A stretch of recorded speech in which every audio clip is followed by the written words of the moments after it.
All right, we can let's go ahead and jump into this because I have All right. zero notes written down for this conversation, Solid. Good start. and I was actually going to end up doing it. I was going to do a solo episode because this is actually my 99th episode, and I actually just didn't have a guest scheduled, and I was like, screw it, I'll just do my own episode, and then you commented on my post, I believe, or something, and then I was just like, I would love to catch up Yeah. and have one of our chats,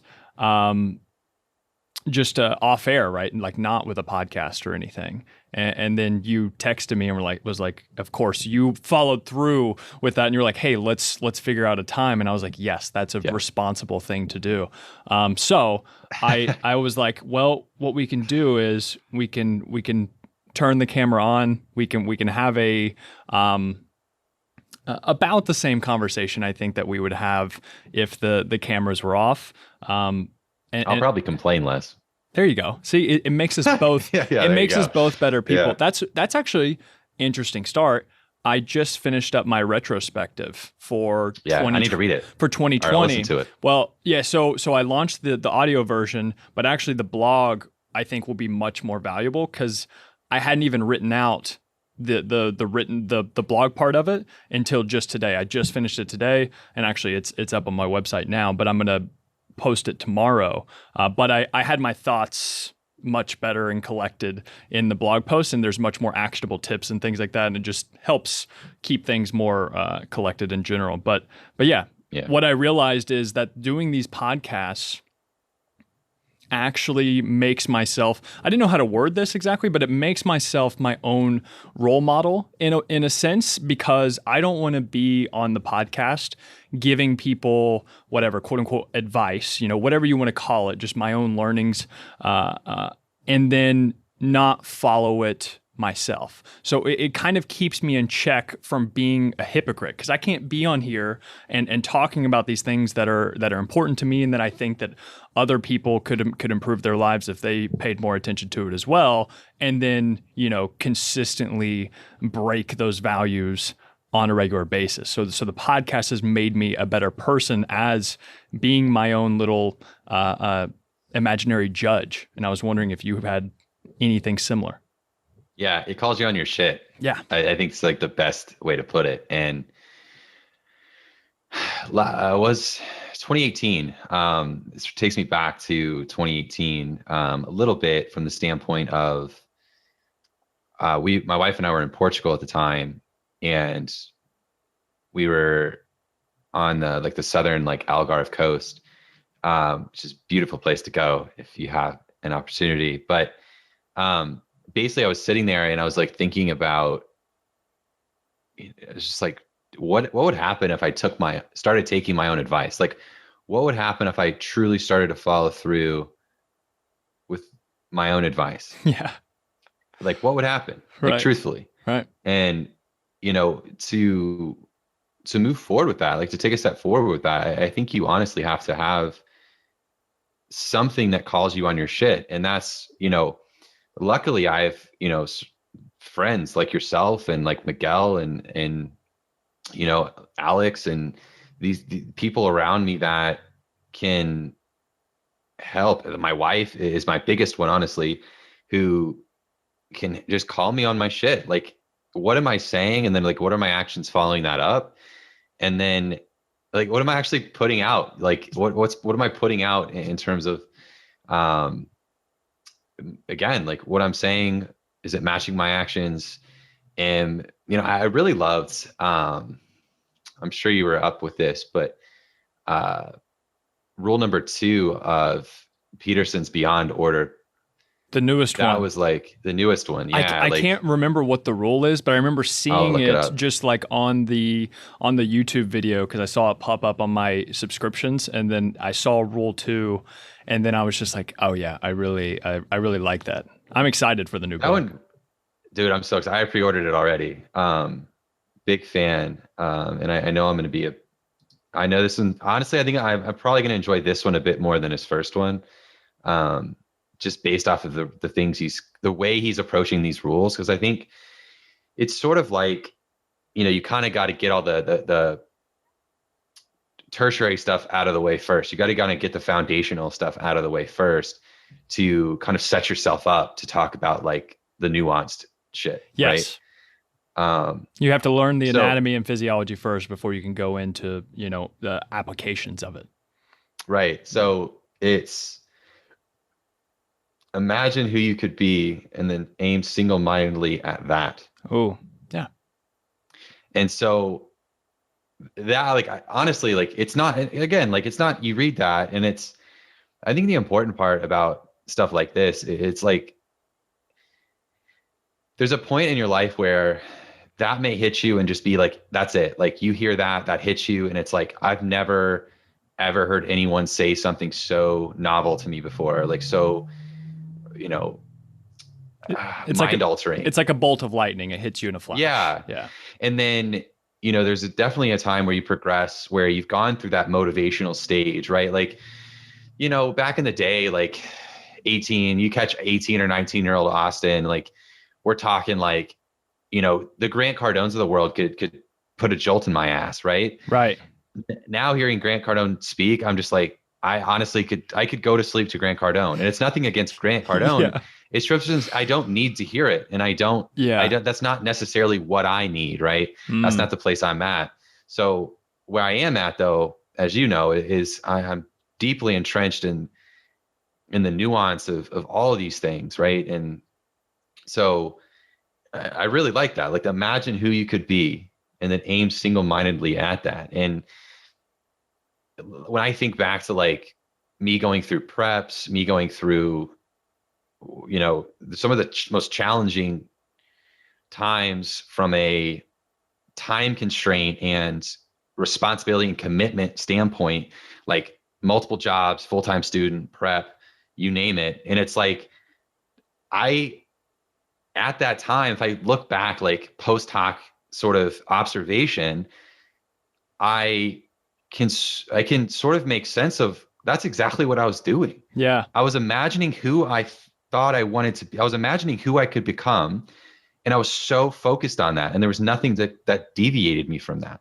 And like success leaves clues. Yeah, I think what my retrospective really helped me with, and what's super interesting is after I wrote it down, and like now that I finished it and I've refined it and edited it, et cetera, I went back and read through these and I was like, these are really good ideas. Like I really need to make sure that I implement. I should listen to myself. It's so weird, but what I'm getting at is it doesn't have that effect until you have a tangible plan. So like you have to. It can't be ambiguous, and I feel like whenever you have ambiguity, it leaves room for wishy-washy execution. Do you see what I'm saying? Like I feel like whenever you don't have those, if you've never written down those values, if you've never thought about what is important to you and then figured out some type of plan to come up with to hold you accountable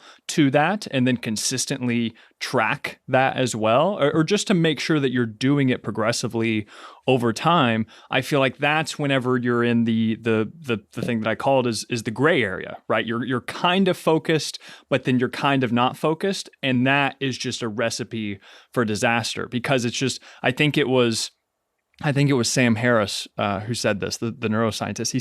He said sort of living up to your values isn't good enough. Right. And he was frustrating. He was talking about meditation with this, and he was just like sort of living up to values that are important to you is not good enough. Right. At least for the people that, like you and I, or people that are going to listen to this, right, trying to better themselves. And I think it takes that consistently. Of course, you might fall off track. You may backtrack a little bit or something, but consistently going back towards that alignment over and over and over again. I think that's what's key. Yeah. And one part of that I found to be really frustrating for myself, and why I said like I abruptly screamed frustrating at you when you were talking, but essentially is like, man, the times that I found myself to be so frustrated with myself and like with the way like things may be going, it's when I've been so deep in that gray, right? It's like I'm in part sort of doing everything I need to, But if I really evaluate, and this is been one of my favorite things to like audit myself over the past 6 months, especially if, longer, but like I've really paid attention the last 6 months, is asking myself, like, is this as challenging to you as you are making it out to be? Like on a scale of 1, if there was a knob, if there was a dial that graded 1 to 10, legitimately based off of what you're made of and what you can handle intellectually, emotionally, so, all of those, are they all turned up? And the answer is like, not even close. Yeah. Yeah. But yet I feel like at quick glance, it's like, yeah, they're all at like 8 or 9. Right. And when you're going through it, it's like, man, I'm fucking stressed. Like, why isn't this going the way I wanted it to? Why isn't this going the way I wanted it to? And, because you're doing just enough to like almost convince yourself that you're doing enough. And then, but you're not doing it. You're not doing yourself justice to the standpoint of like, I'm truly giving this what I have to give it. And I can honestly say, when I like at my most frustrated points, even throughout a lot of things that were ultimately have been a success for me, there's a lot of frustration wrapped up in that, because although I was doing something productive and like, on the outside it was quote unquote may look effective, but to me it was like, I was still frustrated regardless of any success. Like I was still frustrated with myself, which then it's like, well, how good is that really? It's because sorry to cut you off. But this is I'm so glad that we're talking about this, because this is something also that I'm gonna I have my podcast with Nate Green tomorrow for the 100th episode. Oh, nice, man. I'm very excited, but I've spent quite some time thinking about what I'm going to talk to him about.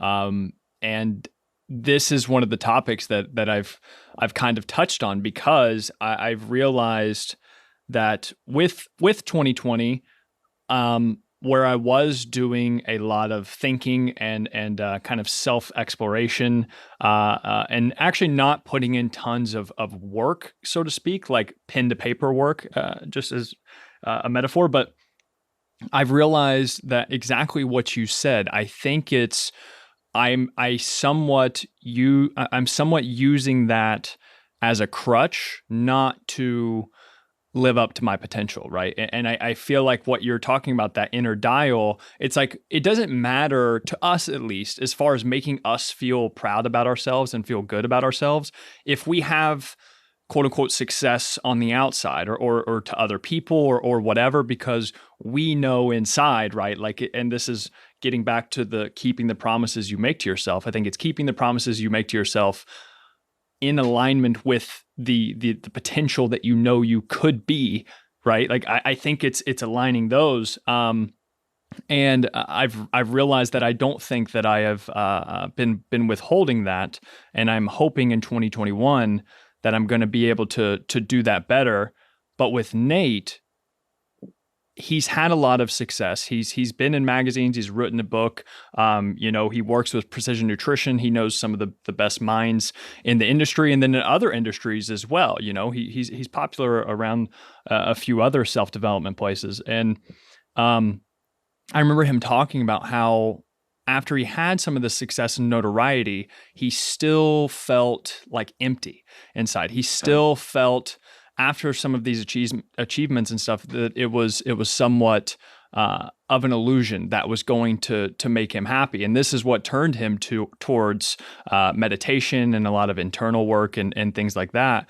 And what I think I'm doing is, sometimes I can use my desire for less, or for desire for contentment, or I don't know. It's something about not trying as hard. Like I don't want to push myself to that 10 on the dial, because what if I fail? Right. And I'm afraid that I'm using it's a crutch. Yeah. I'm afraid I'm using that crutch of, oh, I'm happy. Like I'm doing fine. I can pay for rent. I've got, several months of savings. Like things are good. Right. But then that's still not enough for me, because I feel like in the back of my head, it's that dial is, I'm like, you're just saying that shit because you don't want to actually put forth that 10 out of 10 effort, or at least an 8, 9, 10 out of effort. Cause I don't even think I'm there. I think of it like a 5 or a 6. And so I Yeah. use that crutch of, I don't need much, right? I'm content. I don't want to do all this hustle and bustle. I don't want to build a big company. I don't want to build a big team. But I think that in itself, it's kind of it's weird, and it may not make sense to people, but it is kind of, I think it's one, the fear of success, but then also two, the fear of rejection whenever you do try as hard as possible. And what has happened, and I'll wrap this up with this, is like it has created some background anxiety for me, and a lot of falling into the comparison trap of looking at the success of other people around me, and I'm getting bitter at people that I really care about and that I'm happy for. But it's all just a reflection, and this just hit me. I'll be honest, like within the past week, and I'm like, it's all because I'm just not pushing myself as hard as I know that I could, and producing the type of work that I know will help the most people, but it'll also make me feel the best about myself because I'm pushing myself to that next level, or at least I'm giving myself the chance, the opportunity to reach that, right? By putting in the correct amount of effort. So Yeah. And I think an interesting and very important distinction here is, because you may, depending on who you are, like you could fall on any point of this continuum. And I think really what we're trying to get to the bottom of for ourselves is wanting to ensure, I don't want to be on the 10 on the dial all the time either. of Like, course not. that's not me either. I think that's why you and I, have the relationship we do, and we are friends and connect the way we do. But there's a component to you doing the best work you're capable of. That doesn't have to outwardly turn into financial gain. That doesn't have to outwardly turn into social status gain or followers, or working your way up that social hierarchy or professional hierarchy. What it has to do with, more so to me, what it sounds like to you, is you're completing, again, you're completing those promises you've made to yourself, and you understand where you intellectually stand in comparison to the things you want to accomplish, not in comparison to others, but in comparison to the things that you feel as you want to accomplish. You're not doing everything you can and can accomplish. Like that's what, like it's, and can, right? That's important. I think that's what frustrates me, is because I see other people, and whether this is right or not, I think everybody does it, but they just might not admit it. But I will judge them and say, I know I can do fucking better work than them. I know that I can produce better thing, just in my own way, right? And better is of course subjective, and you guys get what I'm saying. However, I use that, like, that builds up in my own resentment. And I think that it's just, I have with 2020, and I'm so glad that I did take a step back, focus on which direction I want to go based off of what's important to me, how I want to spend my time, how I want to make money, how I want to, the work that I want to do. However, I found like I was using that as a crutch to not actually take action, because there's always more that you can learn. And someone like me and you, like, we love learning. Like I would love to get paid for my learning, which could someday happen eventually at some point. Like if whatever, that could be an end goal for me. Like I would love to just learn stuff and then put it out into the world through whatever, right? But that can be that crutch of oh, I just need to learn this one more thing, like something that I may not be super knowledgeable about. And I was like, oh, I just need to learn this, and then I can take action. But I realized that flagstick kept getting pushed forward more and more and more. And I'm like, dude, it's time to take action. Like I have to just, I'm not going to feel better about this until I start taking action, because then I know that whenever I do start taking action, the results will come. But I have to at least be happy with the amount of work that I'm putting in and the quality of work that I'm putting in first.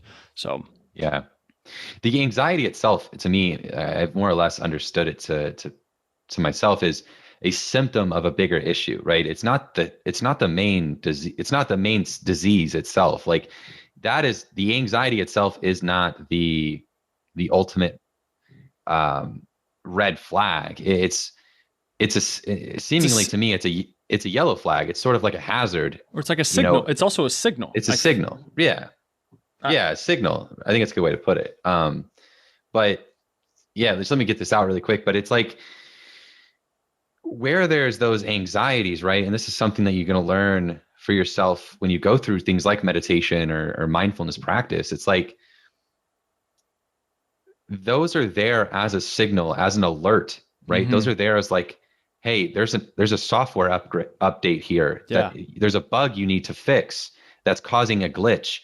There's a bigger problem at play, but there's with every update on your iPhone, there's like 6 things they're seemingly bugs they're trying to fix.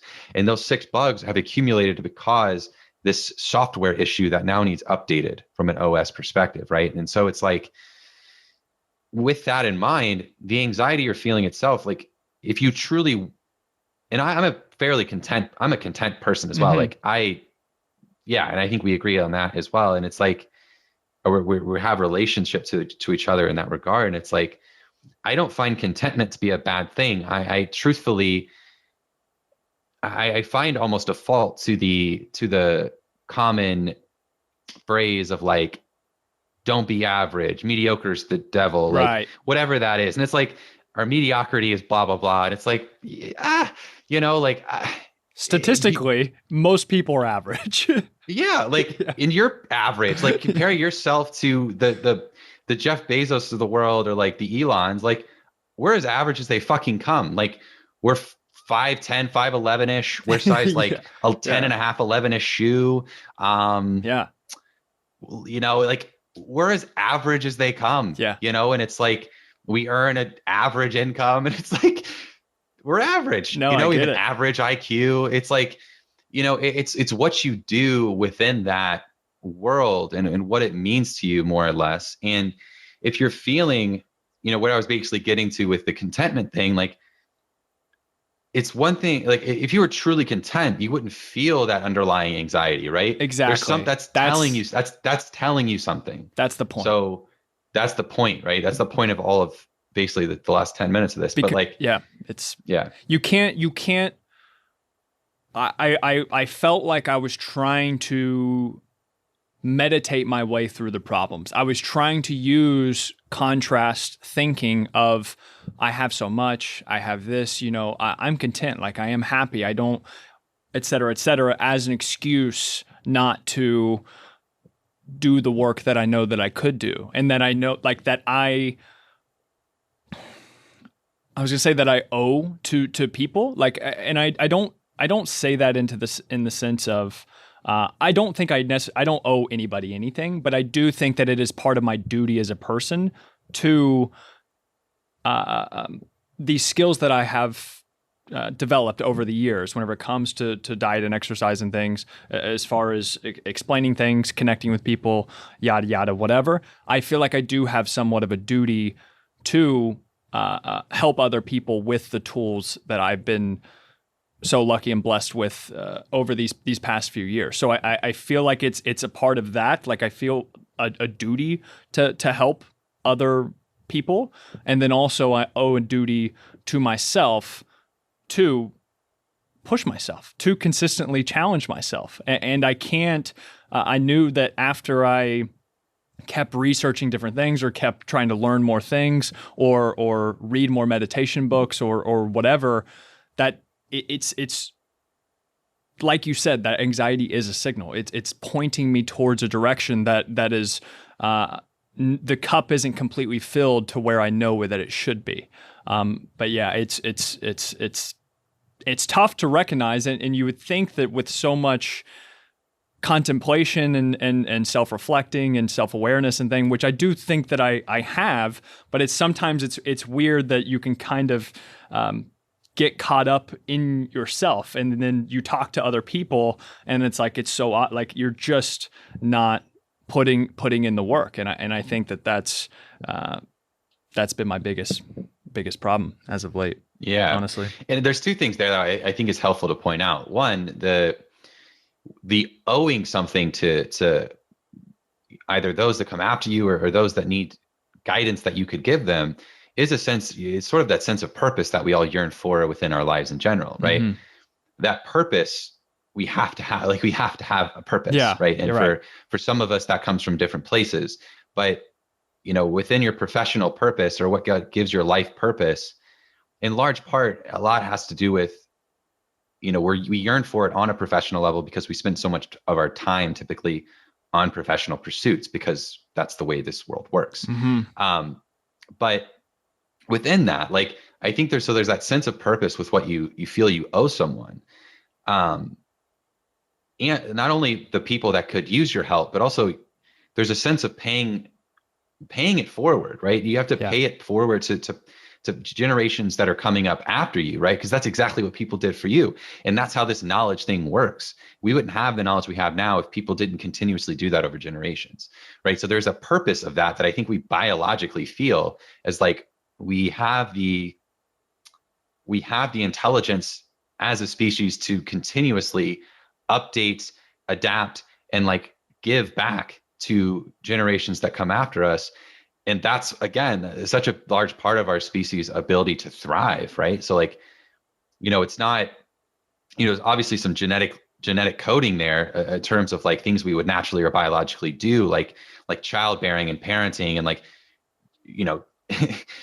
people don't know, you don't know how to parent until you're a parent, right? Like, Yeah. and you could ask anyone and I'm not a parent, so I'm speaking on turn here, but it's like, we have a lot of friends that are like, who have either had children or, know someone that they're connected with that have had children. And they're like, I was so scared. There's no way how can I take care of this thing? And when you have it, it's in front of you. There's no question to how to parent that thing. It's the most biological thing, one of the most biological things you'll ever do, second to having sex and taking a shit, probably. Sure. So it's like that in and of itself, it's like that is a purpose to continue to do that. And then from the standpoint of, I'm trying to remember my second thing here. It had something to do with, so the next thing is, it's one thing to be content if you're giving it everything you have, and you know that you're giving that, you're maxing that out. You understand like, hey, I'm really giving a lot of effort here, and I'm giving this everything I have. I'm content with what I have. Like, I'm very content with the house I live in, with the car I drive, the life that I live. I truly am content with that deep within me. But there are some professional pursuits that I'm not quite content with because I know I'm not giving everything I can within those realms, right? And so contentment shouldn't be the singular thing that I'm content because I'm content in this part of my life. I'm content in this part of my life. Right. And I think you can, I think, I'm sorry to cut you off. I think you can have contradicting energies as well. I think that there's nothing that says that you can't, be anxious, but then also still working towards something, right? Or you can't be content and then also striving to become better. I think this is actually something that the body positivity movement misses completely. Like it's the same, like going back and forth between people who are against body positivity and then for body positivity. It's like, why can't we do both? Why can't we accept who we are and then also try to become better? And like, why, like the change is that's shouldn't be something that people should be ashamed of, just like people shouldn't be ashamed of, how they are right now, at least as long as they aren't actively making it worse, right? Like I think that some shame can be helpful, and there's a reason why we have those feelings, just like everything else, like we've been talking about. And I think what it came down to for me is I realized, honestly, we're getting vulnerable here. It was I didn't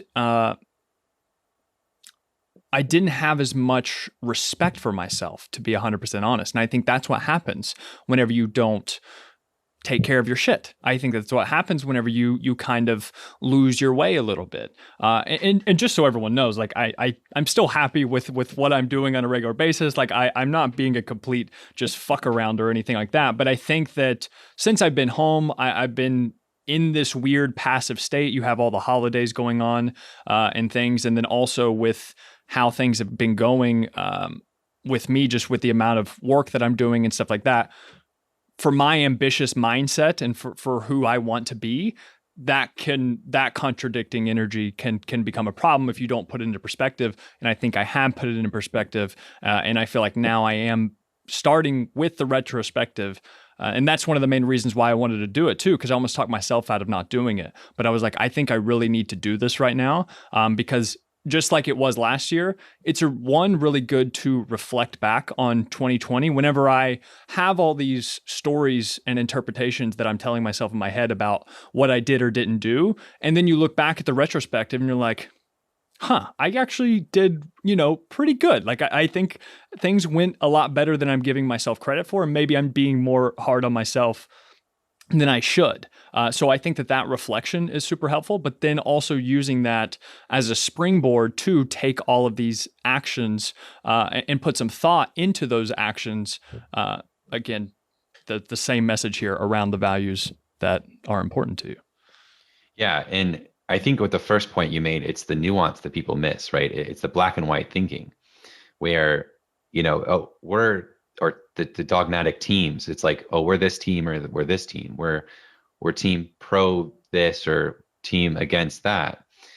And it's like, well, if you ultimately want to, there's so many things you can, right? So almost any argument that you could put forth, I'm going to go ahead and say very rare that the ultimate answer of what most logically and rationally makes sense lives in the extreme of anything. It's going to live somewhere in the continuum of the middle. And then that nuance, that continuum nuance contextually applies to you. Where within that continuum do you live? Right. Are you a little closer to that extreme or a little closer to that extreme? Doesn't mean you're an extremist, but it means you live closer to one extreme based off the context of your current situation. Yeah. Right. And almost all arguments, I would go out to say, are going to end up somewhere within that nuance and then the context within that nuance that you apply or how it applies to you. Right. And so I think that's incredibly important to say. And damn, I forgot my second point again. That's all but good. anyways, it's all good. That was that. Yeah. I think I'll think of it. No, it's all good. Well, I think that I've spewed out some of my personal diary out to you to begin with, and I think I'll cover this a lot more with Nate as well. So I don't want to harp on it too much because I've spent a lot of time thinking about it, and I am happy that I think. Go. I found it. Go. I found it. So this also applies. How I found it applies to the metaphor. All right. Cool. So anyone who works off of Mac operating system, like a Mac computer, or just really anything, imagine your retrospective, where I think it really is going to help. And like with anything, the stacks feature on the Mac. So the organization of taking the chaos that is your desktop, and you basically control right click on your home screen and use stacks. And it basically takes that chaos. If you had every file on your computer chaotically spread out across your desktop, right? It's just this chaos you're looking at. Right. Stacks basically takes it by file type and immediately organizes it all on the right-hand side into specific folders. And so you can objectively look at, what the fuck do I even have on this computer? Yeah. So if you're looking at it like, how did 2020 even go for me? You're looking at it, if you don't write it down, you're looking at your chaotic home screen without any organization whatsoever. Right. How do you objectively look at anything like that? Mm-hmm. And so being able to write down a retrospective, being able to write down something and journal it, this is something I talk to clients about all the time and to myself, but I rarely listen. But when I do, it does become effective. But nonetheless, that's how you can objectively look at the year, right? Like there were so many things within 2020 that I can objectively look at and say, yeah, that didn't go quite as planned, or I didn't lean as hard into that as I necessarily said I was going to. But there were things that I accomplished that were lifelong dreams that I never, I didn't think I was going to do until I was, 40s or Right. something, right? Or like, a decade or two from now. So it's one of those things that unless you objectively can look at those things and organize it in a way, which I think is where that retrospective comes into play, right? You're able to organize it into file type and then go into each folder, if you will, and look at the files that are in there. It's like creating a zip file of all the most important things. You're creating this year's zip file, and you're going in and objectively looking at each folder individually. Did this help? Did this index well or not? Right. Yeah. And unless you do that, it's hard to like seemingly make sense of the chaos that's in front of you. Yeah. And everything that's jumbling around in your head, or like I said, the interpretations of how you think the year went compared to how it actually went, right? All the folders that are laid out in front of you, you can't even see that one that's behind the third one, et cetera, et cetera. Yeah, no, that is really interesting. Do you journal regularly at all? Do you do like a daily journal or anything like that, or reflection? I'm more of a fair weather journaler. Oh yeah, you said that with meditation too, and I agree. Yeah, I've been more consistent with meditation though, to be honest with you. Oh, nice. I just sorry to cut you. I just recently got back into it again because I hadn't. I like to read, and I use that as a form of meditation, but actually practicing, I think I notice a difference whenever I do it. So yeah, sorry, go ahead. Yeah, even 10 minutes for me does a lot. And it just, I mean, I like the Waking Up app from Sam Harris, and I think he does a good job at taking the 10 minutes or 20 minutes that you're taking to meditate, this guided meditation, and he does a great job at kind of putting some lessons in there. Yeah. Kind of sprinkles some lessons in there and gives you some things to think about. And if you're doing a 10-minute meditation, 6 minutes of that is probably completely silent. Right. But there's 4 minutes in there that's like, there's some control of the breath, but there's also some really good lessons that can be learned, or things to think about as you're going through your day that can make an insurmountable difference in the way that you're perceiving the day, right? Like everything starts with the mind, truthfully starts with the mind, right? And I was trying to explain this to a friend that was in town, but I think I came off a little too meta. But essentially, like, this is how I explained it, but like, see if you can workshop it with me. So our mind itself, right? It's clearly our operating system. It's our hard drive, if you will. It's like what's on the internal the components of your computer, right? Obviously, the components of a brain and mind are very complex, and I'm not comparing it apples to apples here. It's an apples to oranges argument, but nonetheless, the fruit still stands as applicable. So the operating system itself, let's say our brain, our mind, our outer shell itself is our brain's way of communicating with the outside world.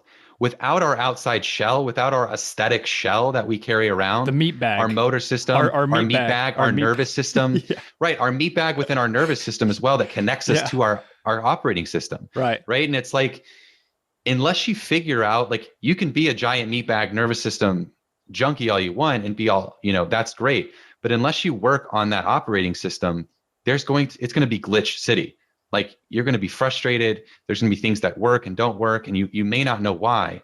And you're going to get really, really frustrated if you're not quite in tune with that meat sack nervous system and the mind, in the brain itself and the mind itself. So, it's just little things like that sort of like come into mind that allow me to kind of form a better, it's not that you have to live this meta life. And I think in a large extent, life can be a lot more complicated if you do become a little bit too meta about everything. Because then you're just like, dude, shut the fuck up and like, let's get on with it. Right.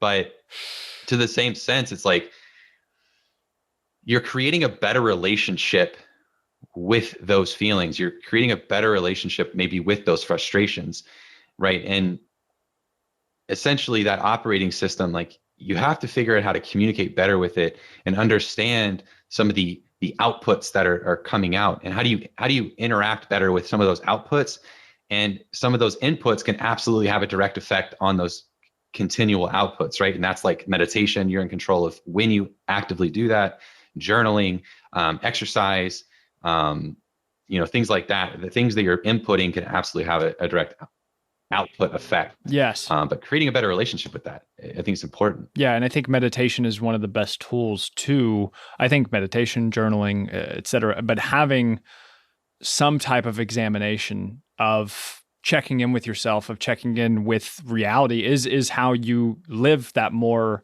examined life. I think it's how you enrich reality. Actually, I think I don't think you enrich it. I think you just understand what is already without any thought that goes into it, right? Like I think that this is something that's helpful in a sense of people thinking about meditation and just doing it in their heads can sometimes be very difficult, but to kind of get out of your head and into your body, it's the same thing as like me sometimes whenever I want to calm down and just me thinking about it in my head isn't working as much, I go more to like physical touch. And so I'll literally like rub my leg, right? And you can feel whenever you rub your leg. When I get anxious, I rub my fingers together. And you like know, really hard. It's like, interesting. But I think what it does is it gets yourself out of the mind and then into the body. I think it's why exercise can be so helpful. And Nate Green is actually one of the people. He was like, something that I've been doing recently has been not listening to anything while I'm in the gym. Yeah, like I saw that. I'm not listening to music. I'm not listening to podcasts. He was like, the body is such a beautiful thing. It's such an amazing organism. And like whenever you feel your muscles stretch and contract, right? And it's just, you don't realize all of these very small, beautiful moments throughout your day, right? If you're constantly being distracted by everything else, by these certain stories that are going on in my head, in your head, right? And I think that that's what meditation could do. It can kind of just realize, or kind of allow you to drop back from that voice in your head and realize you're not in any immediate danger. Things are fine. Things are okay. And I think it's a good tool to use. Like you said, some people can go off the deep end, and I don't think, you don't need to become a monk to do this. You don't have to do any of that crazy shit, right? But I think it is helpful to train your brain, like as cliche as it is, like train your brain just as you do your body so that you can have a better experience of what reality truly is. I think it's just, again, it's going back to like, again, it's just not an apples to apples argument or discussion, but it's like, it's just upgrading your operating system a bit more.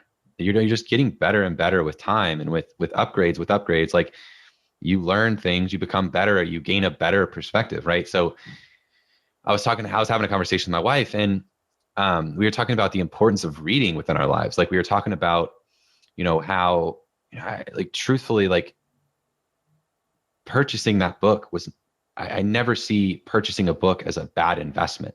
Right. Like there are bad books, and there are books that I could buy that I never read. That could be a bad investment. But if I do my due diligence and purchase the correct book, and the books that are on my list of things that I know are going to challenge my way of thinking, books in and of themselves, and learning and experiencing life in and of itself, is the perpetuation of gaining perspective on the greater whole of our existence here. It's our relationship with the world. Someone else's perspective too, like how their worldview. Right. And it's that perpetuation of perspective. And again, it's just, you're constantly, every interaction that like, I am going to perceive something differently in my life, in my world after this conversation, no doubt, than I did going in, right? Every conversation and everything you learn is an opportunity.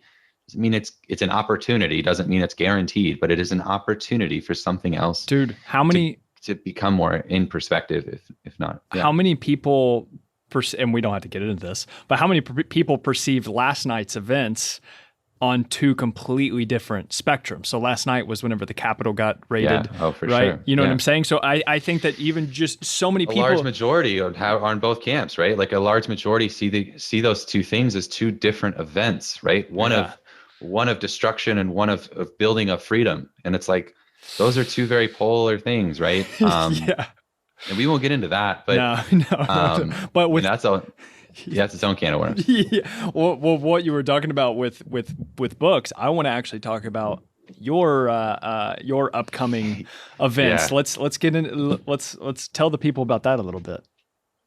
So this year I wrote a book. 2020, you wrote a book.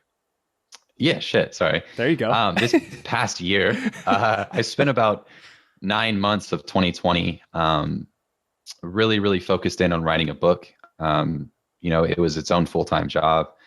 I spent probably around 40 hours a week, probably on, definitely on average, some a little less, some more, writing this book. And it was an in-depth endeavor. What And it was, made you want to write it? Like when were you yeah, like interesting story. Okay, yeah, let's hear it. Yeah, interesting story. So, I actually got approached by a publisher to write a book. So, I definitely do not have the audacity or the balls to, at this point, approach a publisher for a book idea. Like, that's just the truth. Like, that's what I was saying, earlier. I was like, accomplishing something I didn't see happening for another decade or two. Like, that's just purely because my own self-limitation that I put on myself of, I just didn't have the audacity or balls to do it. And so, I didn't even know what concept of that book would need it to be. I didn't know how realistic anything that I specialize in right now would be applicable within a book. Because you have all these like guys that we look up to writing books and on these similar topics or writing books in general. And you're like, yeah, I'm not there, and Yeah. it's challenging. So it came about, basically, I got approached by the DK Publishing, who's based out of London, a subsidiary of Penguin Random House, basically their reference book subsidiary. And they approached me with the idea of writing a book titled Science of Strength Training, which is basically, it's the gist of it, and it's more or less the everyday person's textbook for strength training. Right. So it's the everyday person's reference textbook for strength training. So talking about the science behind it. So chapter 1's all about physiology, and stuff like that. And then we get into like strength training exercises and injury prevention and all of that stuff. And then, example programs and do you that. tier it? Do you, if you don't care sharing, do you tier it like maybe like the strength pyramids or things like that? Do you have like a hierarchy, or do you kind of go by how did you come up with like the chapters? Like, first I'm going to lay down this foundation of physiology and anatomy or whatever, and then you move on to these different applications or different topics. Yeah. I'm truthfully not sure how much I'm able to talk about it. Yeah, that's fair. But because Off air. truthfully, I just don't know. We might be able to talk about it off air. Yeah, but what I will say is, it's all encompassing of, there's really not a topic we didn't touch on. It's a really comprehensive look at the science behind strength training, the application of that science into strength training, in a way where you're learning the ins and outs at the very beginnings of the foundational physiology, all the way through, the exercises for each muscle group to train and use. Who's it for? Is it for like an intermediate, like, is it for coaches? Is it for intermediate lifters? Is it for beginners? Who's the main audience that you're looking towards? The main audience was, so, when you write anything, right? It's like when you sit down and write an article, you kind of have to know who you're writing it for. You have to have an audience in mind, right? Yeah. Sometimes that audience is yourself, right? You're writing this for yourself in hopes that it helps someone else. But in this regard, I had a lot of help, one, from the publisher. Like, the publishers, without the publisher and the team that I worked with, there's no way this book would have came to life. But as far as who the book is for, I wrote it more or less. I had the main avatar I had in mind writing it was that person who, whether you're in your 20s, 30s, 40s, or 50s or whatever, that person that has really been interested. They're seeing their friends are getting into it. They've really been interested in strength training. They want to go to the gym. They want to get more involved. They want to change the way they look, or they want to become stronger. They understand that there's health benefits and psychological benefits, mental health benefits, and all of that to strength training and using weight training within the gym.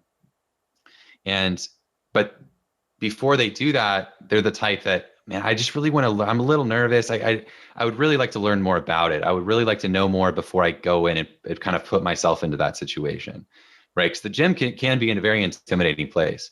And it can be a place, if you really don't know what's going on, it's like me going somewhere I don't belong necessarily, right? It's like me walking into, I can't, example's not coming to mind, but it's like me walking into an environment that I don't feel I belong.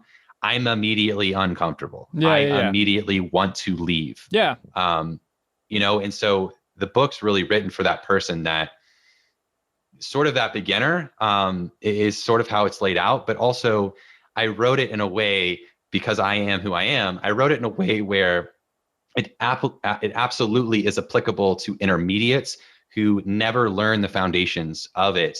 And so they can go back and they're like, It I've connects the always done dots. this. It connects the I've always dots. done this. Yeah, I've always done this, but now it makes more sense on why I'm doing it. Or Right. I've always understood that this was a component of muscle growth, but I didn't know this was the underlying physiology of that muscle growth. Right.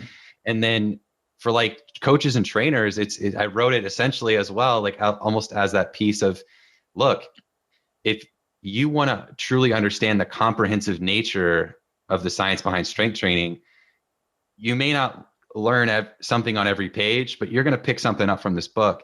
And you're going to, if anything, you're going to be able to explain some of these more complex topics to your clients a bit easier. Yeah. Because of the way that I approach them. Yeah. Or talked about them. So that's kind of what I know I can share of the book. I think that's the end of that. I will be able to share more closer to the print date in April. So the book does come out in April of this year. Oh, but amazing. Great. So it's off to print currently, Yeah. but it doesn't come out till April. So. Cool. Well, we'll definitely be getting you back on to chat about that once it's out. We'll do some fun things.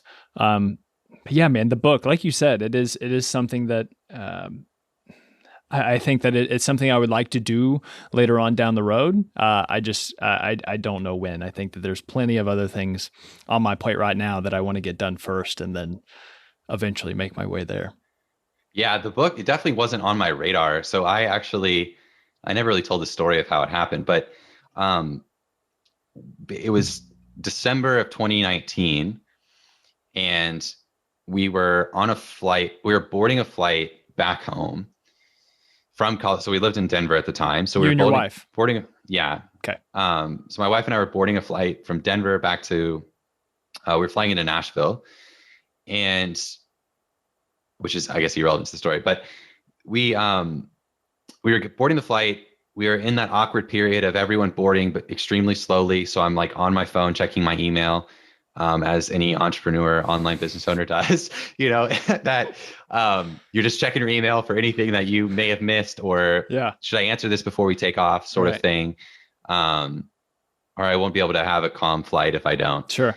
And so basically the email subject basically said book proposal, science of strength training.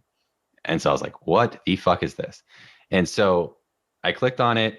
I read the email. It looked very legit, but I immediately turned to my wife and I asked her, I was like, is this legit to you? Is this a joke, you think? Because I get a lot of unsolicited advertisement nonsense for influencer stuff and whatever else. So you get all those nonsensical emails. Right. So I was like, is this another one of that? Is that another one of those? Uh-huh. And she read it. So my wife has a degree in PR, professional administrative components to her background, and stuff like that. And so she's more adept to understanding the way that those things would be written, and the I guess the level of legitness, clearly not a word, but how legit that offer looked and was. And so she goes, well, let's look at the guy who sent the email, and he, it's the senior editor at this publishing company. And it's like, this is a serious email. I would really answer this. Yeah. I almost didn't answer it. I was almost like, nah. So honestly, if I didn't ask my wife, I may have not answered it. That's crazy. So I thought it was a joke, but it ended up not being a joke. And then I had a phone interview basically. And yeah, it was a heck of a interesting way to start 2020 out. Yeah, I bet. It definitely was not something that I planned on doing in 2020. I really was going to focus based off of how the last couple of years had gone. I really wanted to get back into focusing on my coaching career. And because I spent a year and a half away doing education, teaching education around the world. So I really wanted to just get myself entrenched back into the trenches of coaching again. And so I just wanted to lean into that. But 2020 had a different plan for all of us, and it had a different plan for what I was going to spend my most of the year doing. So Yeah. it kind of came about that way, really randomly. Yeah. And then so the rest of 2021, I know you're balls deep with physique development now. You guys are doing lots of cool things. Doing I don't know why that was the verb that I decided to use. But Yeah. yeah. So you guys are doing a lot of cool stuff, the podcast, things like that. And I think obviously as you guys all grow, that the book will be perfect to kind of serve on a platter to your audience. I think they would be very interested in all of that. Yeah. And I'm really, honestly, man, like I didn't tell, like I did mention the book on my story for the first time, like last week. Right. And so one thing that was really important to me all of last year was I wasn't going to publicly mention the book until I was done writing it and it was off to print. Like there was something about it that I wanted to keep really intimate. And I just wanted that project to be without the social pressure, but I don't even know if there'd be social pressure that I'm probably putting that on myself, but like, Yeah. I didn't want to outwardly put that out. Like I more or less just wanted to like come out in 2021 and say like, hey, I wrote a book, here it is. Right. It's, potentially going to be translated in like 10 different languages, depending on what language you speak and read, buy it. It's $20, whatever. And I think that's the most beautiful thing about it too, that I'm really excited about is like how many DMs that we get that are, like I have a large international following and a lot of people that are unfortunately in countries that the exchange rate is atrocious and they can't afford coaching, right? So it's like, I'm sorry, but I don't know what I can do for you outside of just answering a couple of questions. Yeah. And with this book, I'm going to be in a really good position to say, hey, it's $20, man. Like it's everything I'd want you to know foundationally, and it's got programs in there for you. Buy that. Absolutely. You got $20. Yeah. So good move. I'm excited about that. I think a lot of people will be excited about it. I think it's going to help a lot of people. And yeah, I'm personally excited for it. So that'll be fun. But we're coming up on an hour here. I know, cause I know we're still going to talk after the podcast as well, probably just for a touch, but I do want to know what's next. So you're the book. I know you're still wrapping up things with that. What's 2021?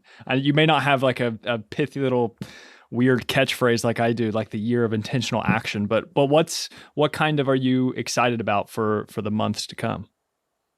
Yeah. And I really liked yours. Again, I want to listen to that podcast Cool. or read the article that you put out.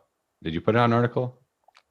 Okay. I literally just finished it today and published it. Okay. Yeah. Awesome. Yeah. So I want to read both of those, the retrospective and the 2021 year of intentional action. Cool. I really like the year of intentional action. This year is really not. This year and last year, I really didn't set an intention necessarily. Last year, I set the intention of writing the book. I wanted to see that project through. That was the most involved, challenging, lengthy process professionally that I've been through. The longest project I ever worked on and saw through, totaling out 9 or 10 months in length in terms of being all in for 10 months, 9 months, deep. like balls deep, as you keep saying. So man, like that was 2020. So 2021, to me, it really just comes down to, kind of, I made a post a little bit about it, but, continuing to put one foot in front of the other and remain curious, and not only remain curious, but follow those curiosities follow them through. And, whatever that is, but also just like my intention of, I guess, leaning into my coaching career a bit harder in 2020 didn't necessarily happen because of the book. I still coach clients and stuff, but like it wasn't to the degree that I wanted to lean into it. So, leaning into the company, leaning into physique development more this year. And now that the book's over, and leaning into my coaching career and continuing to just, essentially put one foot in front of the other and to remain curious and see that curiosity through. Well, you have to figure it out now. I feel like this 2021 might be kind of another, self-reflection type. It might be somewhat like I had last year, actually, because where you're now finished with this project, and then now it's like, okay, so what's next, right? Like it's like what are you going to focus on next? And that takes some time and some thought to figure out, okay, what do I want to kind of pour my energy into next? Yeah, and I have thought about that actually, and I did feel like last year kind of was that year for me a little bit. Obviously, the book, I almost discount the book, honest to God. And there's parts of me that's like, why are you discounting that project? Like, that was such a big project that you did. Yeah. But because it was like, it wasn't coaching based or something, like, it felt almost like it wasn't a part of what I, it was a 40-hour a week side project. Essentially it was. So like, essentially that's what it was. I see. So yeah, I have a weird relationship with that apparently, but apparently, but I think I spent a handful of months last year really reflecting on just really trying to take a step back. But I think this year as well, like, again, outside of leaning into the company a bit, more and more, and, leaning into my coaching career more and more, and just see what that entails, be more open to, it's something I've been considering a lot and thinking more about. Like, each opportunity kind of comes about through this, like, the serendipity, right? Like, the book came through serendipity. The book came through years and years of work, intentional, very focused work that then led to, some things being published in Men's Health, which then led to this happening, which then led for the publishers to even find who I was, who then read my articles that I had spent the last year writing, because in 2019, I set out to write a handful of articles that I'd been wanting to write and publish them on the Physique Development site. And without those articles, the publishers never would have reached out to me via email. They basically would have gotten to the point of looking me up, finding who I am, and trying to find things that I had written. They wouldn't have found anything, right? And that's the thing, is like, looking back and being a little bit more retrospective about how did that, obviously there was work leading into that became a potential opportunity, but how did that opportunity become reality and actually get to my front door and actually knock on my front door and I answer it? Right. It was truly because there was a multifaceted, multi-level sense of execution of work. There was a sense of like, this is great, all great in theory, but like you were saying, like, there's a component of, you just have to put in the work. You have to you put yourself out there. Like, and for me, that's, I want to publish more work. I want to publish more articles. And for me, actually, I've been thinking about this. This is a goal. I forgot about this. I want to, now that I have written the book, one thing that is, I've always wanted to do, but I never had the balls or the audacity to try and do or set up, was I do selfishly, like the child in me that grew up loving fitness, I want to write for some magazines. Like, I want to get into, I know you kind of spoke about this too, but like, I do want to get into writing, having some published work in Men's Health, Men's Fitness, things like that. Like, some magazines that I really grew up when I started all this looking at and reading. So like, yeah, I guess that's kind of a goal of mine, is to selfishly do that or pursue that a little bit more. Yeah, I think I agree. Because I think we both had that, and what I said about up to 2019, basically, and even partially with 2020 was years of messy action, right? Quote unquote, of messy action. So it's just kind of like, I'm fucking shooting from the hip and I'm going to see what sticks, right? I'm just going to put in tons of work that I'm just going to help a lot of people. And then, the fruits of my labor have been good so far. But I think then in 2020, I realized, okay, I need a little bit more direction here towards my current interests, because things have changed since, whenever I first started coaching and things. And so kind of what do I really want? Right. And so that was 2020, and then 2021 is going to be intentional action. And I think that what you're talking about with the quality work, because pre-2019, all the messy action, right? It's like, I'm okay with that, but like I don't want to be known for my infographics, just like I know you don't want to be known for your exercise videos on Instagram, right? So No, not it's necessarily. kind of like I want to build up my whatever portfolio. I want to build up like Yeah. my body of work, and I think that that takes work. Like but we also we've raised the caliber of work that we will accept, and so I think that that's going to be another thing that we have to cope with. But I think the only way through, like the obstacle is the way, right? Like the way to get there, to bring our work up to that level that is good enough for magazines or for notoriety from other professionals in the field that are older than us, OGs and things like that. Like I think that is an important accolade, not of course to only judge yourself by, because I think that institutions or things or just other people, you can't control what they do or don't do, but I think if you do consistently put out good work, it can be kind of just that little plus whenever you do get notoriety from Men's Health or these people that you've looked up to, or that other people would be like, oh, congratulations, like you got in the magazine, like you got some type of thing that people know about, and I think that does feel good. One, because it shows you that you put out good work, but then two, it's also a testament to yourself, a testament to your own hard work and own living up to your potential and putting in that work. So yeah, I think I would agree with you there.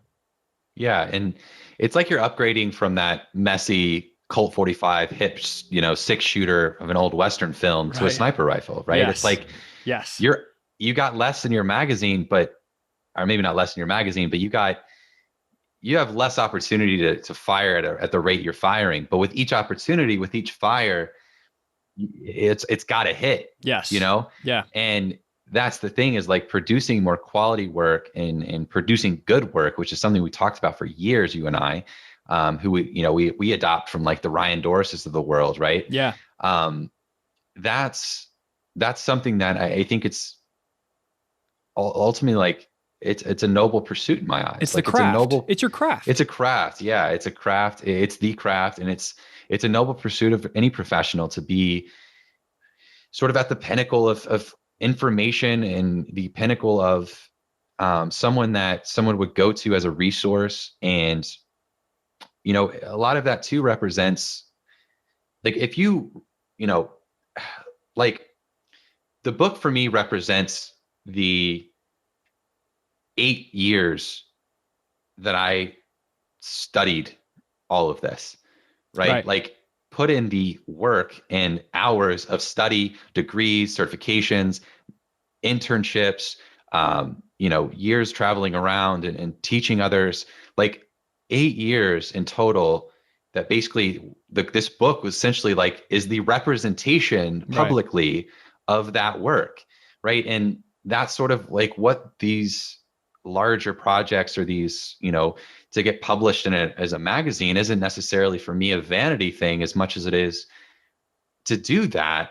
That's more of a representation of, this isn't just something you threw together in a night for your website. This is something you've been ruminating on. This has to be novel enough to where that magazine sees it as an asset to fill a page, that fill the space that has so much that could go in it, right? And so it's like, I think that's somewhat of that's a noble professional dude. pursuit. It's building equity. I really think that's what it is. I think it's equity, and I think one of the reasons why I also want to do it, like you said, I don't think it's there might be a for me at least, there might be a hint of vanity in there, but I think the main thing is, well, of course, for sure, right. I mean, come on. I think one of the main things, though, honestly, is I want access to people I look up to. I want access to people who are smarter than me, who have been in the game longer, who has that knowledge, who had, like, I want to be able to text them or to have these conversations. Like, this is why I was so stoked whenever you reached out and you were like, hey, let's just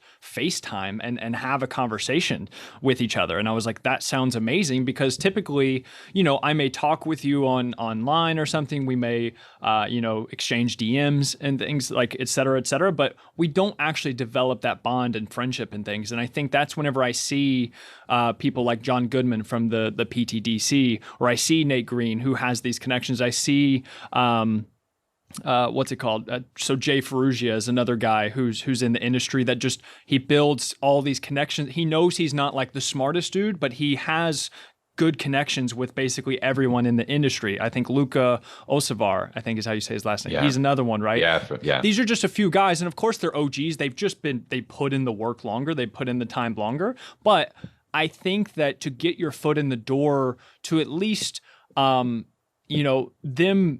have the potential to notice you and things, to kind of open that door into deeper friendships. And this could be wrong, but I think that it's good to have some of those accolades backing you up. It's good to have, hey, I put out really good work. People have noticed, and a lot of people have benefited from it. Like, this is where I think, social media followings can be deceptive, because people can have a lot of followings, but they don't actually necessarily have tons to add to the conversation. But if you have the following, you have the anecdotal experience, right, of coaching people, you have a book, you have some products, you have some skin in the game, right? That's the whole point of this. You have some skin in the game, and I feel like that is somewhat of the next level. You have to have some skin in the game to get to those other people. And I simply want to level up my connection so that I can level up my thinking. Like, that's basically it. I want to have access to these people and their tools and things so that I can become the best version of myself as a person, and then also as a coach. But then also I know that I'm going to be able to impact the most amount of people possible, because these guys are impacting a lot of people. So it's just like, I've talked about this. It's why I like the podcast so much. Like, I want everyone to win. Like, I want to have a consistent group of people that all put out really good work, that I think are also really good humans. And then it's just like, it's just a cycle of building each other up. And I think that whenever you have access to those people who already have the big audience and they have their circles, then your circle can grow even larger. And then the people in your solar system can also level up. You see what I'm saying? Like, it's just this chain of teachers and students, and you becoming the student until you become the teacher, right? Like, I think that's how I think about it. Yeah, it's again, you're perpetuating the perspective you're gaining, and I think a good way to tie it all in is just become a valuable part of the ecosystem, right? Within each industry, within our industry, specifically the fitness industry, right? Within every industry, right? There's a precious ecosystem that exists. There are people who live on the very bottom, and there's people who are at the top, right? More people at the bottom, less at the top. But there's a large middle where you can build yourself up to become more important and a better asset and more involved as a contributing member of that ecosystem as you move up the rungs, as you move up the ladder, essentially, of that ecosystem. So, I don't think if we're thinking about moving up the ladder, right, it's more or less, it's less like I think a great way to sort of make an example, if you've read the book Transcend by Scott Barry Kaufman, it more or less exposes the sense of how we think of like Maslow's hierarchy of needs. Maslow never wrote them down in that pyramid.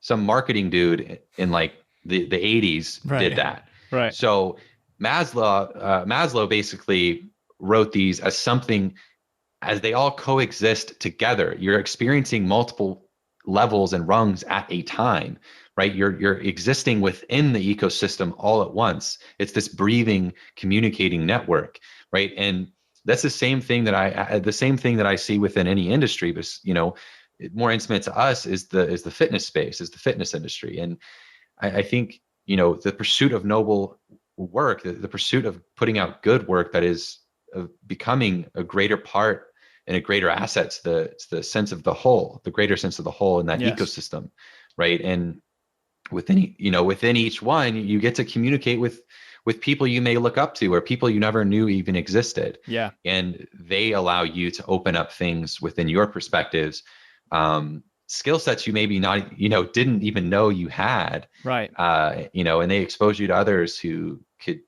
potentially, you could benefit from, and then you could benefit others from that. So it's, man, it's a win-win. perpetual loop. It's a positive. What is it? A positive sum game? Yeah. I think it's just like, we all win, right? I think everyone wins when that's the case.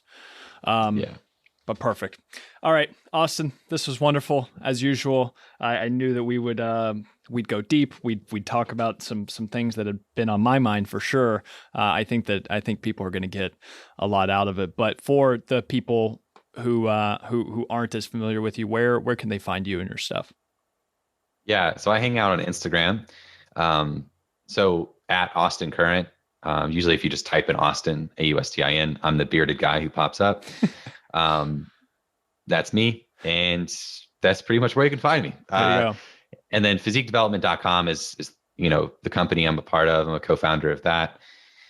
And yeah, my book comes out in April. Science of Strength Training, coming out in April. Stay Don't tuned. know what else Stay tuned. to mention. Stay tuned. Balls deep. Balls deep. All right. So awesome. Thanks, dude. We'll chat again soon, I'm sure. But have a great rest of your day, my dude. See you guys.